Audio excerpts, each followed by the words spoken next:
পোনপ্ৰথমে সকলোলৈকে ৰঙালী বিহুৰ হিয়াভৰা শুভেচ্ছা শুভকামনা জ্ঞাপন কৰিলোঁ। এই ৰঙালীয়ে যেন আপোনালোকৰ জীৱনবোৰ ৰঙীন কৰি তোলক তাৰে কামনা কৰিছোঁ। দুদিনমান আগত গৌৰৱ গগৈ আৰু অখিল গগৈয়ে একেলগে নামাজ পঢ়িছিল মুছলমান ধৰ্মাৱলম্বী লোকৰ লগত। যিহেতু দুদিন আগত ঈদ পাৰ হৈ গ'ল, আপোনালোকে সকলোৱে গমেই পাইছে। আৰু তাতেই ক'ৰবাত দুয়োজন গগৈয়ে ক'ৰবাত ভুল কৰিলে। অখিল গগৈ আৰু গৌৰৱ গগৈ নামাজ পঢ়ি সমূহীয়া নামাজ যেতিয়া পঢ়িলে মুছলমান ধৰ্মাৱলম্বী লোকৰ লগত, তাতেই তেওঁলোকে ক'ৰবাত ভুল কৰিলে। তেওঁলোকৰ হেনো পাপ লাগিছে। গৌৰৱ গগৈ অখিল গগৈৰ হেনো পাপ লাগিছে। আমি কৈ থাকোঁ আমি ধৰ্ম নিৰপেক্ষ ৰাষ্ট্ৰ, সকলো ধৰ্ম সমান, সকলো ধৰ্মকে সমান হিচাপত চাব লাগে। তেনে এটা ধৰ্ম নিৰপেক্ষ ৰাষ্ট্ৰ বুলি কোৱাৰ পাছতো এতিয়া এওঁলোকে যেতিয়া সমূহীয়া নামাজ আদায় কৰিলে, তাত দুখটো ক'ত হ'ল, ভুলটো ক'ত হ'ল, পাপ তেওঁলোকৰ ক'ত কেনেকৈ লাগিব? যিসকলে কৈছে, যিসকল মন্ত্ৰী আমোলাই এতিয়া সেইটোৰ ওপৰত অভিযোগ দিছে, অখিল গগৈ নামাজ পঢ়াৰ ওপৰত, গৌৰৱ গগৈ নামাজ পঢ়াৰ ওপৰত, তেওঁলোকেও কিন্তু এটা সময়ত ভোটৰ বাবেই নেকি, এতিয়া যিধৰণে তেওঁলোকে কৈ আছে যে কেৱল ভোটৰ বাবে নামাজ পঢ়িব গৈছিল, ভোটৰ বাবে তেওঁলোকে হয়তো সাধাৰণকৈ মুছলমান ধৰ্মাৱলম্বী লোকসকলক তেওঁলোকক ঈদৰ শুভেচ্ছা এটা দিয়েই গৌৰৱ গগৈ বা অখিল গগৈ তেওঁলোক তেনেকৈ থাকিব পাৰিলে হয়, শুভেচ্ছা দিয়েই তেওঁলোকে থাকিব পাৰিলে হয়। কিন্তু তাকে নকৰি মুছলমান ধৰ্মাৱলম্বীৰ টুপি পিন্ধি তেওঁলোকে মছজিদলৈ গৈ তেওঁলোকে নামাজ পঢ়িছে। সেইটোতে ক'ৰবাত তেওঁলোকৰ দুখ হ'ল। এতিয়া সেইটো কথালৈয়ে চৰ্চা হৈ পৰিছে। যিহেতু গোটেইখিনি মাধ্যমতে এতিয়াই, গোটেইখিনি ইলেক্ট্ৰনিক মাধ্যমতে হওক বা ছ'চিয়েল মিডিয়াতে হওক, সেই ফটোবোৰ ভাইৰেল হৈ পৰিছে। আচলতে ভিডিঅ'টো মই দুদিন আগতে বনাব লাগিছিল, কিন্তু দুদিন দেৰি হ'ল ভিডিঅ'টো বনোৱাত। গতিকে সেই কথাখিনিলৈ এতিয়া সকলো ফালে তোলপাৰ লাগিছে তেওঁলোকে নামাজ আদায় কৰা হয়, আৰু তাতেই তেওঁলোকৰ ক'ৰবাত ভুল হৈ পৰিছে। ভাবকচোন আপোনালোকে, তেওঁলোকে তাতে ক'ৰবাত ভুল কৰিব পাৰে নেকি? কেতিয়াও নহয়। আচলতে কিহৰ বাবে তেওঁলোকে নামাজ পঢ়িব লগা হ'ল, কিহৰ বাবে তেওঁলোকে তাতে যাব লগা হ'ল? এয়া ক'ৰবাত তেওঁলোকে যি আহি আছে নিৰ্বাচনৰ বাবে যি মুছলমান ধৰ্মাৱলম্বীৰ লোক আছে, তেওঁলোকৰ পৰা ভোটকেইটা পোৱাৰ আশাতে তেওঁলোকে এনেকুৱা কাম কৰিবলৈ বাধ্য হ'ল নেকি? কেৱল কেইটামান ভোটৰ বাবে, হয়নে নহয়? আচলতে এইবোৰ কথা মই কোৱা নাই, এইবোৰ কথা আচলতে মই কোৱা নাই, এইবোৰ কথা কৈ আছে আমাৰ বৰ্তমান সময়ৰ মুখ্যমন্ত্ৰী ডক্টৰ হিমন্ত বিশ্ব শৰ্মাই। তেওঁ কৈ আছে। কিন্তু এটা সময়ত তেওঁলোকেও, প্ৰধানমন্ত্ৰী নৰেন্দ্ৰ মোদীয়ে হওক, ডক্টৰ হিমন্ত বিশ্ব শৰ্মাই হওক, তেওঁলোকেও নামাজ পঢ়িছিল, আৰু আমি তেতিয়া কম নেকি যে তেওঁলোকে সেইখিনি সময়ত যেতিয়া তেওঁলোকে নামাজ পঢ়িব গৈছিল, তেওঁলোকৰ যে এতিয়া ফটোবোৰ ভাইৰেল হৈছে, সেইখিনি সময়তো তেওঁলোকে কেৱল ভোটৰ বাবেই নাটক কৰিছিল, ভোটৰ বাবে ৰাইজৰ ওচৰত গৈ তেওঁলোকে মুছলমান ধৰ্মী লোকৰ ওচৰত গৈ তেওঁলোকে নামাজ আদায় কৰিছিল। আমি তেনেকৈ কম নেকি? আচলতে ৰাজনীতিৰ এই খেলখন যে সঁচাকৈ বৰ আচৰিত। আপুনি ধৰিবই নোৱাৰিব যে কোনটো পৰ্যায়ত কোনে কি কৰি আছে। আচৰিত, গম পাইছেনে?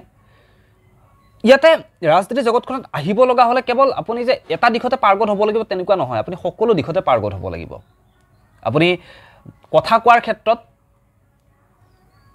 আপোনাৰ যিমানে দুখ নহওক কিয়, আপুনি যাতে নিকা হৈ থাকে সংবাদ জগতৰ আপোনাৰ আগত, কেৱল আপুনিয়ে শ্ৰেষ্ঠ, আপুনি সেইটো দেখাবই লাগিব।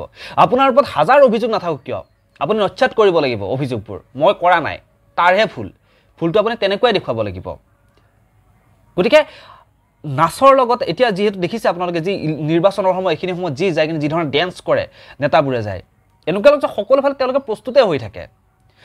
এটা কথাই কওঁ, আজি যিহেতু পহিলা বহাগৰ এই দিনটোত মই আপোনালোকক এটা কথাই কওঁ, এই কথাখিনি আপোনালোকে গুৰুত্ব দিব যে আপোনালোক এইখিনি সময়ত অলপ যিসকলে বিবেক বিক্ৰী কৰে, তেওঁলোকে এইখিনি সময়ত বিবেকটো বিক্ৰী কৰি দিব নে আহি থকা সময়ত তেওঁলোকে নিজে গণতন্ত্ৰত ৰাইজেই ৰজা, আপোনালোক নিজেই ৰজা হৈ থাকিব? আপুনি ৰজা হৈ থকাটো বিচাৰে নে আপোনালোকৰ ওচৰত কোনোবাই শাসন কৰাটো বিচাৰে? আজি আমাৰ দেশখন স্বাধীন হোৱা বহু বছৰ হ'ল। বহু বছৰ হোৱাৰ পিছতো, আমাৰ ভাৰতবৰ্ষ স্বাধীন হোৱা কিমান বছৰ হ'ল, তাৰ পাছতো আজি জানো আমি স্বাধীন চিতীয়াভাৱে আমি কিবা এটা কাম কৰিব পাৰা হৈছোনে? আজিৰ তাৰিখত আমি মুক্ত মনেদি এটা কবিতা এটা লিখিব নোৱাৰোঁ কাৰোবাক বিৰোধিতা কৰি। সমাজৰ কিবা এটা বেয়া কাম হ'লে, বেআইনী যদি কিবা এটা কাম হয়, তাৰ ওপৰত আমি মাত মাতিব নোৱাৰোঁ। যদি তাৰ ওপৰত মই গান এটা লিখি যদি মই এই সমাজত হৈ থকা বেয়া কামটোৰ প্ৰতি যদি মই যদি প্ৰতিবাদ কৰিবলৈ যাওঁ, সমাজত হৈ থকা কিবা এটা ভুল যদি মই আঙুলিয়াই দিবলৈ যাওঁ, তেতিয়াহ'লে মোৰ ওপৰত কিন্তু কেছ পৰি যায়, মই জেলৰ ভাত খাব লগা হৈ যায়। তাৰ পিছত আমি কেনেকৈ ক'ম যে আমি এখন স্বাধীন দেশৰ নাগৰিক? তাৰ পিছত আমি কেনেকৈ কওঁ যে গণতন্ত্ৰত ৰাইজেই ৰজা? কাৰণ মাধমাৰ ৰামটাঙোনটো ৰাইজৰ মূৰতেই পৰে, মাধমাৰ ৰামটাঙোন ৰাইজৰ মূৰতেই পৰে, আৰু তাৰ কাৰণে দায়ী কিন্তু আন কোনো নহয়, দায়ী আমাৰ ৰাইজেই। আমি দেখা পাওঁ সকলোফালে অন্যায়বোৰ দেখা পাওঁ, সকলোৱে কৰি থকা বেয়া কামবোৰো আমি দেখা পাওঁ। বেয়া কামবোৰ আমি দেখা পোৱাৰ পিছতো অলপমান প্ৰলোভনত গৈ আমি নিজৰ বিবেকটো বিক্ৰী কৰি দিওঁ। যোৱাকালি মই এটা ভিডিঅ' দেখিছোঁ, এজন ল'ৰাই, এই ল'ৰাজনে কিন্তু ভাল কাম কৰিছে, মই ল'ৰাজনৰ কথা মই ক'ব লাগিব। এজন ল'ৰা, তেওঁ এটা দলৰ মিটিঙত গৈছে, সেই দলটোৰ মিটিঙত গৈছে। মিটিঙত যাওঁতে তেওঁ কোনোবা এজন ল'ৰাই তেওঁক ভিডিঅ' কৰি সুধিছে, তই কাৰ মিটিঙত আহিছ, তই কচোন। সি আকৌ সেই দলৰ যিখন হেৰি কি বুলি কয়, চেলেং বুলিয়ে ক'লোঁ, কিবা যিয়ে নহওক, যিখন কিবা এটা লৈছে আৰু ইয়াতে লিখা থকা ধুনীয়াকৈ, তাতে লিখাই আছে, কৈছে যে তই কাৰ দলৰ মিটিঙত আহিছ? সি কৈছে অমুক দলৰ মিটিঙত আহিছোঁ। কিন্তু তই ছাপৰ্ট কাক কৰ? সি ছাপৰ্ট কৰে বেলেগ এটা দলত, কিন্তু সি মিটিঙত আহিছে বেলেগ এটা দলত।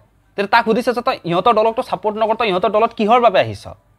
তেতিয়া সি কৈছে মোক পইচা দিছে, 500 টকাকৈ দিছে, 500 টকা দিয়াৰ বাবে আহিছোঁ, কিন্তু মই ইহঁতক ছাপৰ্ট নকৰোঁ, মই সিহঁতকে ছাপৰ্ট কৰোঁ। যদি আপোনাক সুবিধাখিনি দিয়ে আপোনালোকে সুবিধাখিনি দিয়ক, লওক, কিন্তু একদম বিবেক বিক্ৰী কৰি নিদিব। সেইটোৱে হ'ল কথা যে আমি এতিয়াই মানুহকেইজনক চিনি ৰাখি পিছৰ সময়খিনিত আমি নিজে ৰজাৰ দৰে জীয়াই থাকিম, নে এতিয়াই আমি ভুল মানুহজনক নিৰ্বাচন কৰি পিছৰ সময়ত সেই ভুল মানুহজনে আমাৰ ওপৰত ৰজাৰ দৰে বহি থাকি আমাক মাৰটাঙন দিব, মূল্য বৃদ্ধিৰ ক্ষেত্ৰতে হওক, চিকিৎসাৰ ক্ষেত্ৰতে হওক, শিক্ষাৰ ক্ষেত্ৰতে হওক, খোৱা পানীৰ ক্ষেত্ৰতে হওক, সকলো ক্ষেত্ৰতে ধনীবোৰ ধনী হৈ হৈ গৈ থাকে, দুখীয়াবৰ ওপৰত ৰামটাঙোন পৰে। মনত ৰাখিব, হয়নে নহয় কওকচোন? গতিকে পহিলা বহাগত আপোনালোকে সংকল্প লওক, যিহেতু বছৰৰ প্ৰথমটো দিন, আপোনালোকে নিজৰ মাজতে সংকল্প লওক যাতে এইবাৰ আপোনালোকে তেনেকুৱা ভুল নকৰে, এইবাৰ আপোনালোকে তেনেকুৱা ভুল নকৰিব।